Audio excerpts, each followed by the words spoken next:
Hello friends, welcome to my channel. My name is Tanisha and I am here to teach you all business studies of class 12 CBSE board.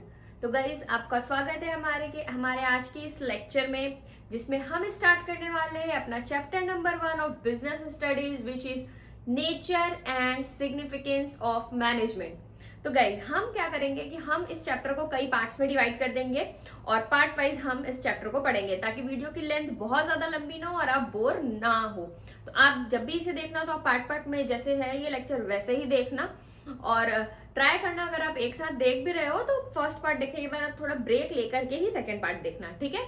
तो चलिए आइए बिना time waste किए हम start करते हैं अपना आज का chapter number 1 nature and significance of management का पार्ट नंबर 1, जिसमें हम बात करेंगे मीनिंग ऑफ मैनेजमेंट के बारे में। तो आइए गाइस स्टार्ट करते हैं। तो देखिए मैनेजमेंट इज अ प्रोसेस, ठीक है। मैनेजमेंट क्या है? एक प्रोसेस है। हम एकदम आराम से पढ़ते हुए चलेंगे, ठीक है। बिल्कुल रिलैक्स होकर के सुनिएगा आप लोग और आराम से मैं कोशिश करूंगी कि आपको चीजें याद हो जाए। हम सिर्फ पढ़कर आज यहाँ से ना जाए आप सब, मेरा पूरी कोशिश यही रहेगा कि आप सबको ये सब याद हो जाए, ठीक है। क्योंकि पढ़ने को तो अपने स्कूल में अपने कोचिंग में ऑलरेडी पढ़ते हैं, पर आप अगर यहाँ आए हैं तो आप इस उम्मीद से आए हैं कि आपको चीजें रिटेन रहे, आपके माइंड में चीजें याद रहे आपको। तो मैं भी यही ट्राई करूंगी कि आप लोग को वो सारी चीजें याद हो जाए। तो आइए स्टार्ट करते हैं। तो क्या बोल रहे हैं? Management is a process. Management क्या है? एक प्रोसेस। बिल्कुल आराम से, कुछ टफ है कुछ नहीं। मैंने क्या बोला? मैंने कुछ नहीं बोला, बस सिंपल सी चीज, management is a process. Management क्या है? Management is a process. Management process है। अब ये प्रोसेस क्या है तो आइए जानते हैं कि प्रोसेस क्या होता है। देखिए इट रिफर्स टू सीरीज और सीक्वेंस ऑफ स्टेप्स। बस इतना नहीं, इट रिफर्स टू सीरीज और सीक्वेंस ऑफ स्टेप्स। मतलब क्या है? कुछ स्टेप्स हैं, उसको सीरीज में रख देना कि पहले ये करना है फिर ये करना है फिर। फॉर एग्जाम्पल आपको नानी के घर जाना है अपने, ठीक है। और आपके घर से नानी के घर जाने के लिए आपको 3 बार ऑटो चेंज करना है। तो आप अपने दिमाग में स्टेप्स बना लोगे, ठीक है। कि फॉर एग्जाम्पल अभी आप हो एक जगह पर, तो आप पॉइंट नंबर 1 पर हो। पहले आपको पॉइंट नंबर 2 पे जाना पड़ेगा ऑटो से, फिर पॉइंट नंबर 2 से पॉइंट नंबर 3 पे जाना पड़ेगा बस से, फिर पॉइंट नंबर 3 से पॉइंट नंबर 4 पे आपके नानी का घर है, ऑटो लेना पड़ेगा, ठीक है।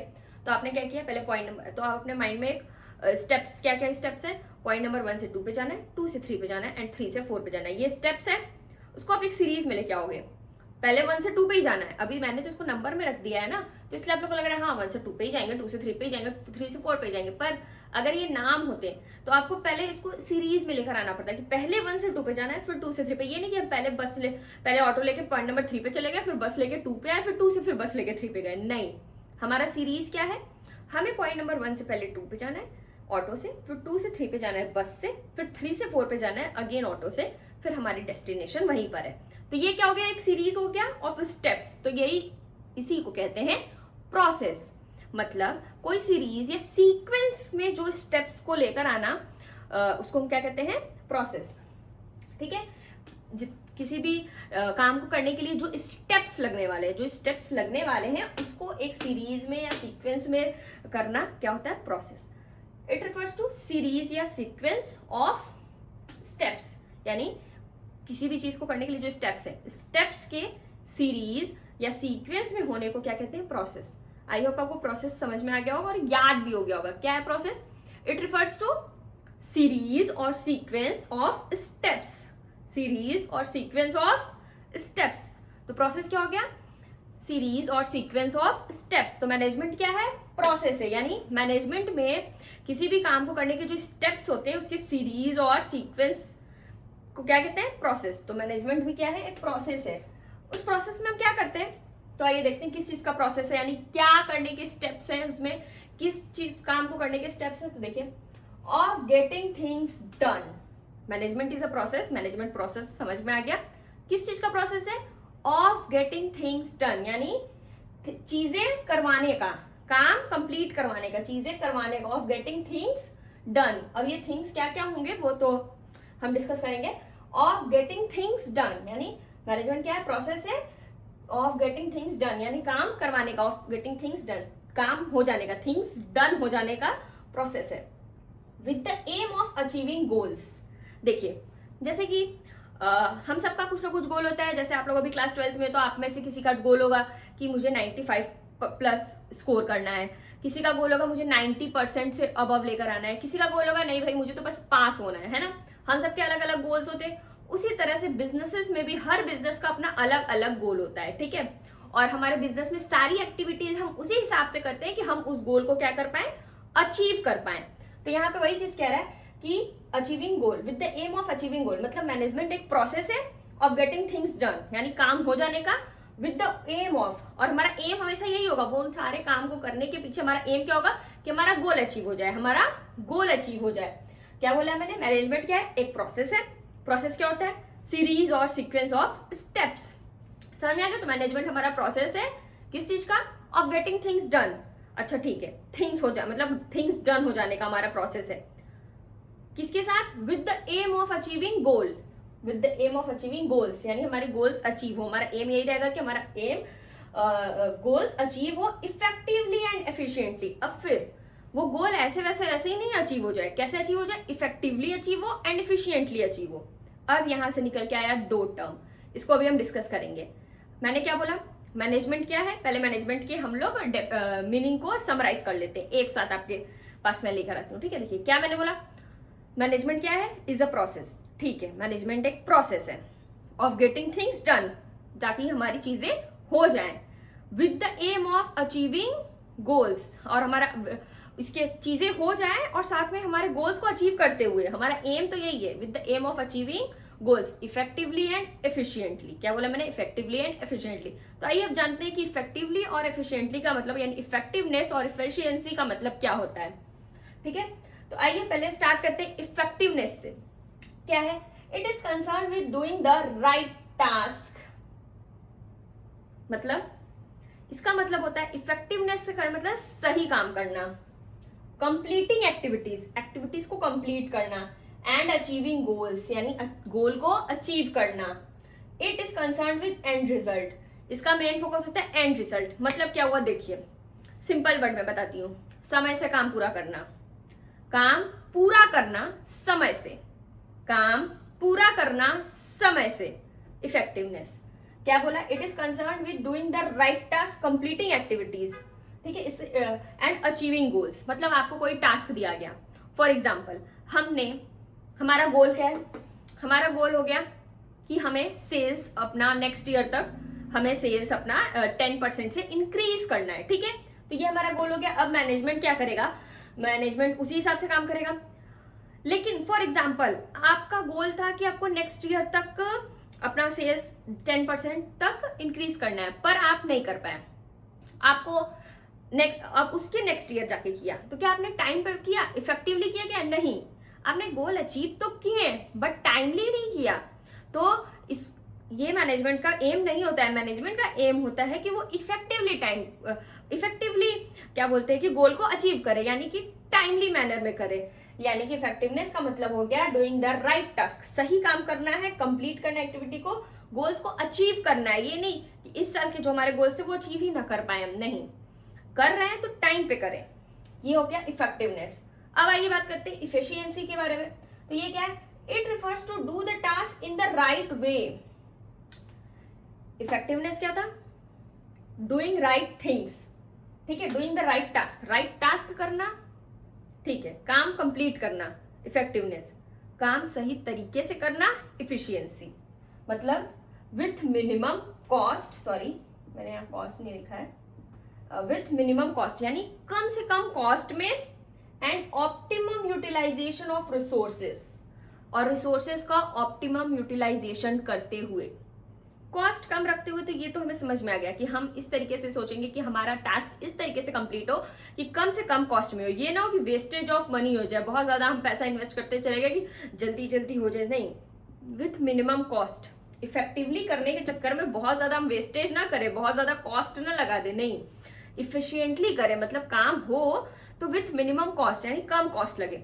ये तो समझ में आ गया। ये ऑप्टिमम यूटिलाइजेशन ऑफ रिसोर्सेज का क्या मतलब हुआ, देखिए हमारे कंपनी में बहुत तरह के रिसोर्सेज है। फॉर एग्जाम्पल कोई एक मशीन है हमारे बिजनेस में, सॉरी कोई एक मशीन है, उसकी कैपेसिटी है कि वो एक दिन में 100 यूनिट प्रोड्यूस कर सकता है, ठीक है। तो हम उसकी कैपेसिटी 100 यूनिट प्रोड्यूस करने की है, पर हम सिर्फ 60 यूनिट प्रोड्यूस कर पा रहे हैं, तो क्या हम इसका ऑप्टिमम यूटिलाइजेशन कर रहे हैं? नहीं, अभी भी हम उसकी कैपेसिटी से बहुत कम प्रोड्यूस कर रहे हैं, यानी मशीन की जो कैपेसिटी है हम उसको प्रॉपर यूटिलाइज नहीं कर रहे हैं। Optimum utilization basically proper utilization, ठीक है, कि मतलब वेस्टेज ना हो, प्रॉपर यूटिलाइजेशन हो। फॉर अब उसी में दूसरे एग्जांपल में मान लीजिए अब हम उस मशीन से 98 यूनिट प्रोड्यूस करने लगे, उसकी कैपेसिटी है 100 यूनिट प्रोड्यूस करने की और हम उससे प्रोड्यूस कर रहे हैं 98 units, which is optimum utilization of resources. I hope आपको ये समझ में आ गया होगा। तो इफिशियंसी का मतलब यही हुआ कम कॉस्ट लगे मिनिमम कॉस्ट पे, और रिसोर्सेज का यूटिलाइजेशन ऑप्टिमम करते हुए अगर हम किसी काम को करते हैं तो वो होता है efficiency. It refers to do the task, यानी हम टास्क को कर रहे हैं राइट वे में, मतलब कम से कम जो हमारा टास्क है, मान लीजिए हमारे अभी हमने इसके पहले के एग्जांपल में हमारा टास्क था सेल्स को 10% से इंक्रीज करना, तो हम सेल्स को 10% से इंक्रीज कर रहे हैं, बट जो हमारे आउटपुट लग रहे हैं वो जो हमारे इनपुट हम लगा रहे हैं वो मिनिमम कॉस्ट पे लग रहे हैं, और हमारे जो रिसोर्सेज है उनका ऑप्टिमम यूटिलाइजेशन करते हुए हम जब अपने इस 10% ऑफ सेल वाले गोल को अचीव करते हैं तो वो हम बोलेंगे, तब हम बोलेंगे कि हमने इफिशिएंटली काम किया, ठीक है। It involve cost benefit analysis, ठीक है। It focus on deriving more benefit by using less resources, यानी इसका फोकस होता है कि हम ज्यादा से ज्यादा बेनिफिट हमें मिल सके, कम से कम रिसोर्सेज में ज्यादा से ज्यादा बेनिफिट मिल सके, यानी कम इनपुट में मैक्सिमम आउटपुट, कम से कम यूनिट इनपुट में मैक्सिमम आउटपुट हम जनरेट कर पाए, उसको हम बोलते हैं एफिशिएंटली काम करना। तो मैनेजमेंट क्या करता है? Management is a process, management एक प्रोसेस है ऑफ गेटिंग थिंग्स डन, चीजें हो जाने का, with the aim of achieving goal. हमारा एम होता है हम गोल्स को अचीव करने के एम से चीजों को करना इफेक्टिवली एंड एफिशिएंटली। एक बार और मैं बोलती हूँ, ठीक है। Management is a process, management एक प्रोसेस है गोल्स को अचीव करने के एम से चीजों को करना, यानी management is a process with the of getting things done with the aim of achieving goals effectively and efficiently. I hope आपको मैनेजमेंट का डेफिनेशन अच्छे से याद हो गया होगा। बुक में हमारे कुछ लोगों द्वारा दी गई डेफिनेशंस भी हैं, तो सारा याद करने की जरूरत नहीं है। अगर आप चाहते हैं तो आप याद कर सकते हैं। FW टेलर का मैं रिकमेंड करूंगी कि आप FW टेलर का दिया हुआ डेफिनेशन याद कर सकते हैं। अगर आप नहीं भी करते तो कोई बात नहीं, बट हाँ अगर आप अपने आंसर को बहुत ज्यादा अट्रैक्टिव दिखाना चाहते हैं तो आप बिल्कुल याद करें। तो आइए दोस्तों अब आगे बढ़ते हैं। अब मीनिंग ऑफ मैनेजमेंट में हमने दो टर्म्स के बारे में पढ़ा, इफेक्टिवनेस एंड एफिशिएंसी। अब हम पढ़ेंगे इन दोनों के डिफरेंस को, यानी कि difference between effectiveness and efficiency. तो देखिए, अगर एग्जाम में मान लीजिए क्वेश्चन आ भी जाता है तो आप लोग भी ट्राई करिएगा कि आप बेसिस के साथ, इवन कोई भी डिफरेंस किसी भी सब्जेक्ट में आपके कोई भी दो चीजों के बारे में अगर डिफरेंस आता है तो आप ट्राई करिएगा कि आप बेसिस के साथ वो डिफरेंस लिखें, क्योंकि क्या होता है इससे एग्जामिनर वो आई कैचिंग आंसर हो जाएगा आपका। एग्जामिनर को ऐसे दूर से दिखेगा, अच्छा मीनिंग ऑब्जेक्टिव मेन कंसिडरेशन के बेसिस पे, अच्छा ठीक है, फिर वो हाईलाइट्स पॉइंट को देख पाएगा और इजीली, मतलब आपका आंसर ज्यादा प्रेजेंटेबल लगेगा। तो आप हमेशा ट्राई करिए कि आप बेसिस के साथ ही डिफरेंस लिखें। आप अभी या आगे जब भी कभी भी आप आगे जो भी पढ़ाई कर रहे हैं, जहाँ जिस भी सब्जेक्ट का एग्जाम दे रहे हैं, जो भी एग्जाम दे रहे हैं, अगर उसमें डिफरेंस आता है तो आप हमेशा ये ट्राई करिएगा कि आप बेसिस लिखें। तो आइए स्टार्ट करते हैं। तो जैसे कि हमारा पहला बेसिस है मीनिंग के बेसिस पे, यानी हमने मीनिंग के बेसिस पे दोनों को डिफरेंशिएट किया है। तो इफेक्टिवनेस क्या है? It refers to completing the task on time no matter whatever the cost, यानी इफेक्टिवनेस का मतलब टास्क को कंप्लीट करना, टाइमली टास्क कंप्लीट हो जाए, टाइम पे टास्क कंप्लीट हो, कॉस्ट क्या लग रहा है इससे हमें कोई मतलब नहीं है। कॉस्ट ज्यादा लगे कम लगे, ऑब्वियस सी बात है, जल्दी जल्दी करने के चक्कर में कॉस्ट ज्यादा भी लग जाता है तो हमारा उस पर फोकस नहीं है, बस हमारा काम हो जाए टाइम पे, ये हमारा फोकस है। इफिशियंसी क्या है? It refers to completing the task with minimum cost and optimum utilization of resources. यहाँ पे हम लोग टास्क कंप्लीट कर रहे हैं मिनिमम कॉस्ट के साथ, मतलब हमारा टास्क कंप्लीट भी हो विथ मिनिमम कॉस्ट, कम से कम कॉस्ट में और रिसोर्सेज को ऑप्टिमम यूटिलाइजेशन होते हुए, and with optimum utilization of resources. इसके बेसिस पे बांट दिया। दूसरा बेसिस है ऑब्जेक्टिव के बेसिस पे, यानी क्या ऑब्जेक्टिव है? इफेक्टिवनेस में हमारा ऑब्जेक्टिव क्या रहता है? To achieve end result. End result यानी वही हमारा गोल जो है, एंड में हमारा जो गोल है उसको अचीव करना हमारा ऑब्जेक्टिव है बस। इफिशियंसी में to conduct cost benefit analysis, यानी कॉस्ट बेनिफिट एनालिसिस को कंडक्ट करना। हमारे इसमें कॉस्ट से मैक्सिमम मतलब मिनिमम कॉस्ट अचीव करना, मिनिमम कॉस्ट लेवल को अचीव करना, यानी कि कॉस्ट से बेनिफिट अचीव करना, ठीक है। अब क्या है मेन कंसिडरेशन, मतलब मेन क्या काम होता है, तो इफेक्टिवनेस में मेन कंसिडरेशन होता है डूइंग द राइट टास्क, सही काम करना, मतलब सही से काम करना, सही काम करना इन द सेंस टाइम पे काम कंप्लीट करना, ठीक है। जो काम दिया गया उसको टाइमली मैनर पे जब बोला गया तब कंप्लीट कर देना, यानी कंप्लीट कर देना, राइट टास्क। ये क्या है doing the task in right way, सही तरीके से काम करना, सही तरीके से काम करना, यानी कोई वेस्टेज ना हो, बेस्ट यूज हो हर चीज का, ठीक है। समझ में आ गया। तो ये थे difference between effectiveness and efficiency. तो अब हमने डिफरेंस पढ़ लिया है, अब हम पढ़ेंगे relation between effectiveness and efficiency. तो हम रिलेशन पढ़ क्यों रहे हैं, तो देखिए हमने मैनेजमेंट की डेफिनेशन में ही पढ़ा था, सॉरी मैनेजमेंट के मीनिंग में ही हमने पढ़ा था कि मैनेजमेंट इफेक्टिवली भी होना चाहिए, इफिशियंटली भी होना चाहिए, यानी दोनों तरीके से होना चाहिए। तो मतलब ऑब्वियस सी बात है there is relationship between both of them. तो आइए देखते हैं, क्या सिर्फ इफेक्टिवली करना इनफ होगा या सिर्फ इफिशियंटली करना इनफ होगा। अगर हम सिर्फ इफेक्टिवली कर रहे हैं यानी हमें बस अपना काम पूरा करना है, वी हैव टू अचीव गोल, भले उससे कॉस्ट ज्यादा आए कम आए, और कॉस्ट का सीधा प्रभाव तो हमारे प्रॉफिट पे पड़ता है, यानी हम अगर बहुत ज्यादा कॉस्ट आ रहा है, बहुत ज्यादा वेस्टेज हो रहा है, तो यानी हमारे प्रॉफिट भी कम होगा, ठीक है। तो इसलिए सिर्फ इफेक्टिवली करना इफिशियंट तो नहीं है, इनफ तो नहीं है। और अगर मान लीजिए हम सिर्फ इफिशियंटली कर रहे हैं, यानी कि हम सिर्फ इस पे फोकस करें कि हमारा कॉस्ट कम से कम लगे, हमारा रिसोर्सेज बेस्ट यूज हो, भले ही हमारा टास्क पूरा हो रहा है नहीं हो रहा है इससे मतलब नहीं है, तब भी अच्छा नहीं है, क्योंकि अगर हम गोल ही अपना नहीं अचीव कर पा रहे हैं तो फिर क्या मतलब है। तो मतलब कि हमारा काम इफेक्टिवली भी होना चाहिए, यानी हमारा टास्क पूरा भी होना चाहिए, और इफिशियंटली भी होना चाहिए, यानी विथ मिनिमम कॉस्ट और best possible use of resources के साथ होना चाहिए। तो इसीलिए दोनों हमारे लिए इंपॉर्टेंट होता है, both are equally important, effectiveness and efficiency both are equally important for an organization to run, ठीक है। अब क्या है ये दोनों क्या है two sides of same coin है, यानी एक दूसरे के बिना इनका कोई वजूद नहीं है, मतलब कोई यूज नहीं है, ठीक है। One without another is of no use, these are two sides of a same coin, ठीक है।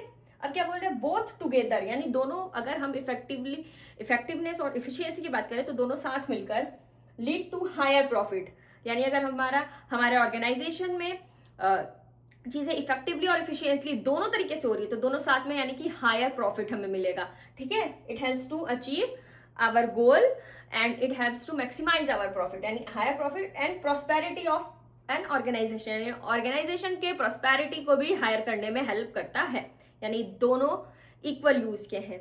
तो हमें हमारा फोकस हमेशा होना चाहिए कि हमारी चीजें इफेक्टिवली भी, हमारा जो टास्क है वो इफेक्टिवली भी कंप्लीट पूरा हो और इफिशियंटली पूरा हो, ठीक है। तो मैनेजमेंट का काम ही यही है, management is a process of getting things done with the aim of achieving things, with the aim of achieving goals effectively and efficiently. I hope आपको याद हो गया होगा यहाँ तक की चीजें। अब हम मिलेंगे नेक्स्ट लेक्चर में, वहां हम बात करेंगे कैरेक्टरिस्टिक्स ऑफ मैनेजमेंट के बारे में।